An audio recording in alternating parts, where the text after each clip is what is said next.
and Danny Tartabull. Now I do know some of my cohorts were definitely chasing the Danny Tartables. He was thought to be one of those that's going to be a great all-timer, and I'd say some people probably put him above some of the others.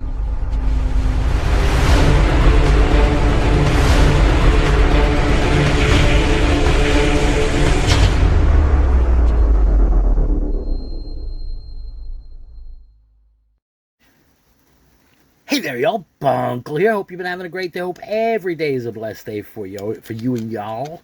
So, I got here some rack packs. These are 1987 tops. Ooh, what's Spags? I know Spags is spaghettis, but I don't know what Spags is or where that was. But at one point in time, these rack packs were selling for 88 cents each. Oh, I wish I could have gotten my hands on those. Those would have been definitely fun. Lots of great cards can be found in these. Lots of possible, well, eventually future Hall of Famers, players like Nolan Ryan, Barry Bonds we thought was going to be, but Barry Bonds' rookie card here is in here possibly, of course. Bo Jackson rookie card is possibly in here, of course. Mike Schmidt, great card to find possibly. I think I said Nolan Ryan already. Big Mac, Mark McGwire. Who else? Dave Parker, great card to find, great all-time player. Don Mattingly, Donnie Baseball, Dale Murphy, Eric Davis. So lots and lots and lots of great cards from this time period are possible in these. Now, if you're looking at PSA 10 values, the highest valued card currently is the Pirates leaders. Most recent PSA 10 sold was at $162.50. So decent, but of course the drop off from a PSA 10 to a PSA 9 is like 90%. Kind of weird, but it is what it is.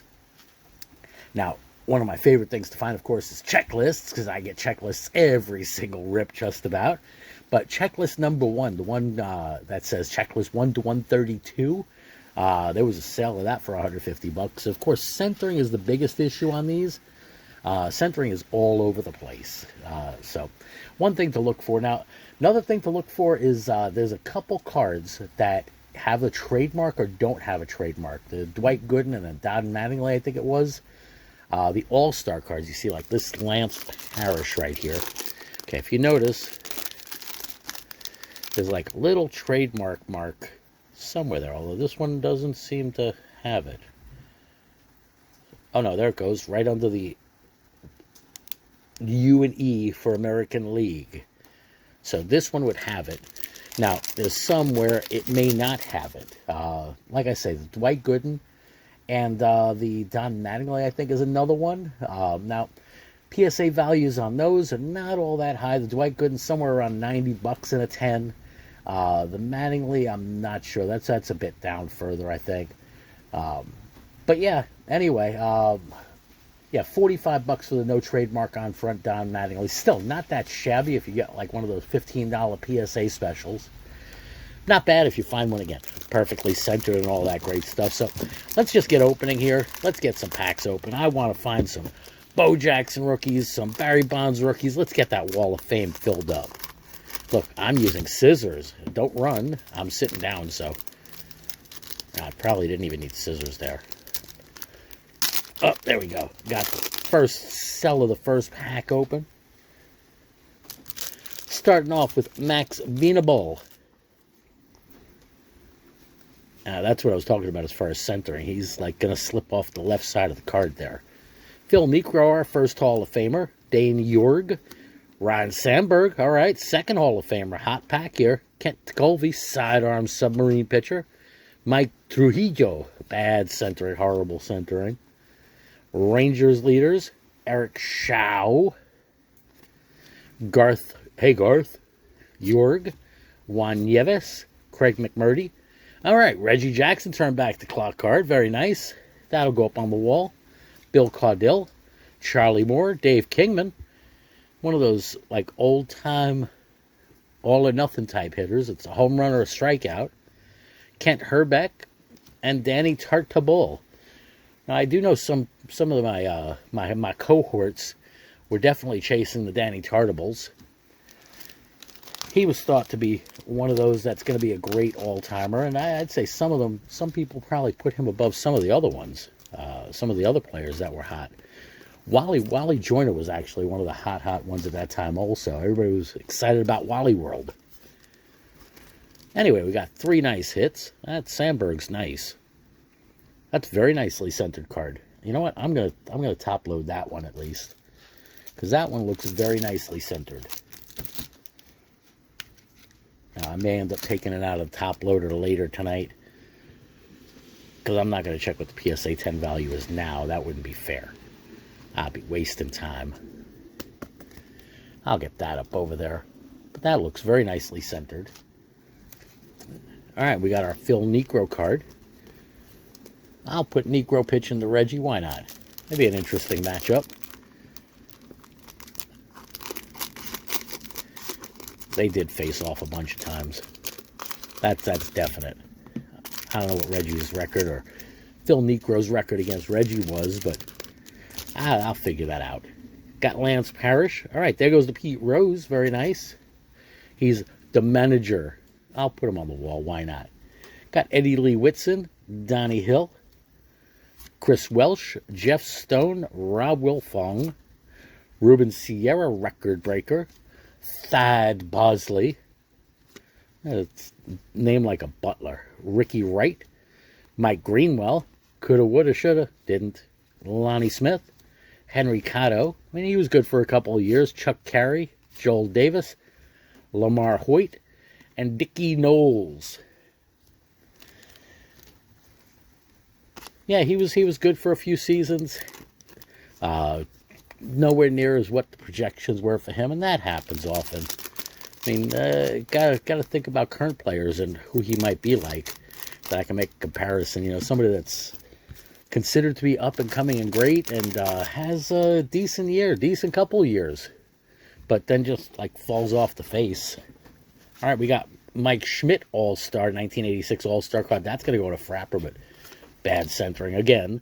Tim Hewlett, Mike Smithson, Jay Howell, Jerry Mumphrey, Mike Krukow, Ray Knight, Dick Schofeld, Cecil Fielder, John Shelby, Jack Howell, Butch Weiniger. He's taking a big swing there. Jim Sundberg, Rocket Roger. All right, very nice. Bad centering, though, again. Tito Landrum, Glenn Wilson, Tom Henke, and Dave Smith. So let's get those frappered up.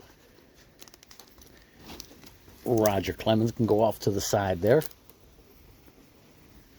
He had a great career and did some stuff, and who knows if that really had much of an effect. I can't tell you. I don't know. Maybe it did, maybe it didn't. Anyway, let's get pack number 2 rolling here. It might have helped with him pitching so long, might not have. I mean, you can't really prove that it did or didn't, or if he would have been the same either way. Got Tony Bernazard. Dwight Gooden All-Star. Now, let's see, is that? Yep, you can see the little TM right there above the National League emblem. So that's not the error card. Looks like he's saying, who farted? Oh, man. All right, we got Steve Carlton, nice Hall of Fame pitcher there. Al Polito, Rich Gedman, Corey Snyder, Domingo Ramos. Ricky, nice Ricky card. Turn back the clock to 1982. Lou Whitaker, Bud Black, Dave Leiper. Future stars, Rafael Palmeiro. We would have known then what he would have gone to say and did, and all sorts of other who knows, but outright lied to Congress. But you know what? I guess turnabout's fair play. Joaquin Andujar, John Cerruti, Shane Raleigh, Kent Colvey again, and Mike Trujillo again. Yeah, there was definitely a pattern to the way these cards were placed in the packs. I do remember we opened so many rack packs back in the day. We knew based on who was on top, who might have been 2, 3, 4 cards deep in the packet. It really helped back when, searching for players like Barry Bonds or Bo Jackson, that we could like flip out to card shops. There were lots of good local card shops in the city at that time. And ooh, just knocked them all over. And they were all looking because they had buyers also. I mean, there were a lot of buyers from just different places, especially in Midtown Manhattan. There were a couple that I remember that we used to go to.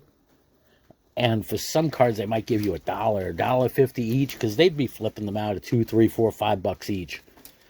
So, and they were definitely more interested in the newer stuff. You know, of course, they definitely buy Hall of Famers. And when we bought out collections from other people in the neighborhood, definitely there were a few places that we'd go that we knew that paid better on some of the older stuff. But going through the rack packs and knowing for sure that we'd find a Barry or we'd find a Bo Jackson, and we could turn about and flip it down somewhere in the city, in Manhattan, and make our money back, and then maybe some, so we could buy another pack and flip it again. It's part of what the game was back then, but I think a lot of people were doing that.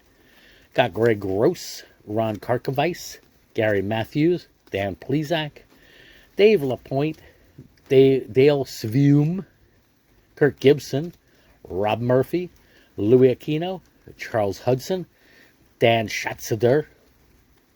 Hey, there goes Yogi Berra in an Astros uniform. Bob Dernier, Dave Gumpert, Greg Nettles does not look very happy in that Padres uniform. John Mizerac and Fernando Valenzuela. Now that would be a nice hit in a 10, over $100 in a 10, but in this, nah. Now he's falling off the edge of the card there too. Looks like a lot of these are off more towards the left. Every once in a while you'll find a bunch of packs that are more off towards the right, but these are all off towards the left, so I guess these are the cousins. All right, we got the Fernando Valenzuela All-Star card, Jim Clancy, Chris Brown, Mark Clear, Rick Burleson, Tony Pena, Bob Forsch, Pat Clements, Greg Walker, Mark Sullivan, Neil Allen, Smile, say cheese, Jose Uribe, John Denny's, Tim Wallach, Steve Yeager, and Odibby McDowell. Well, not much in that last cell.